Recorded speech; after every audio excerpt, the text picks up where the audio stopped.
सिलाई आरंभ करवा। देखंतु प्रथमे आमे आसन पॉइंट को जोड़िबा। उल्टा पटे देखंतु पछपटर आसन तैयारी करवा। प्रथमे एठारे जोड़ी नेली।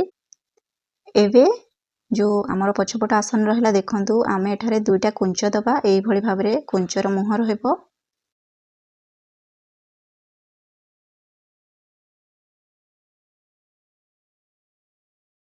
तो एठारे देखंतु मझी पॉइंट आसीगला आमर बेल्ट आउ आमर आसन पॉइंट। एबे आउ आमे एठारे कुंच पकाइबा नाही, सीधा सिलाई करी आनिबा। एठी एबे सिलाई को लॉक करनबा। तो सिलाईटा आमर एई भली भाबरे रहिबो, सेटा ध्यान रखी के सिलाई करिवे।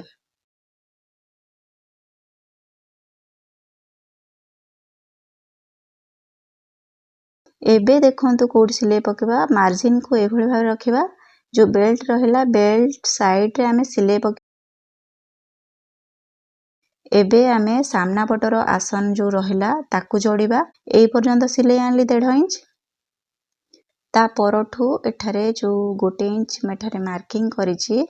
तो एठारे बुझिबा पई देखंतु वीडियो को स्लो करिछि मु। एठारे 1 इंच को छाड़ी दबा। ता परठू आमे सिलाई लगेबा। आपण माने जति सिलाई मार्जिन काढिथिबे से हिसाब से सिलाई पके। एठारे मु स्टिच करि सारली। देखि परचंती उलटा पटे हमर भलो भाबरे सिलाई होई सारिछि। एबे आमे जो डोरी रो पट्टी तयारी करिबा। तो प्रथमे 1/2 इंच मोड़िबा। तापरे आमे 1 इंच नेइथिले ना। तो से 1 इंच को देखंतु एई भली भाबरे आमे मोड़ी की पूरा गोलाई रे जहा जे हमर वेस्ट लाइन।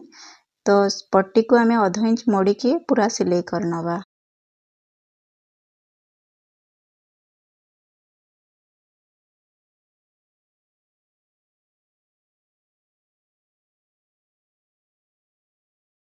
तबे पैंट रो जो भीतर साइड टा सिलाई हबो 12 इंच थिला हमर मोहरी 6 इंच तार आधा नै कि साइड रो ए भली भाबरे आमे धीरे धीरे करिके सिलाई करनबा। एठारे देखंतु आपण माने मेजरमेंट सहित कटिंग सहित ता सहित हमर सिलाई जदी ठीक प्रोसेस करिवे।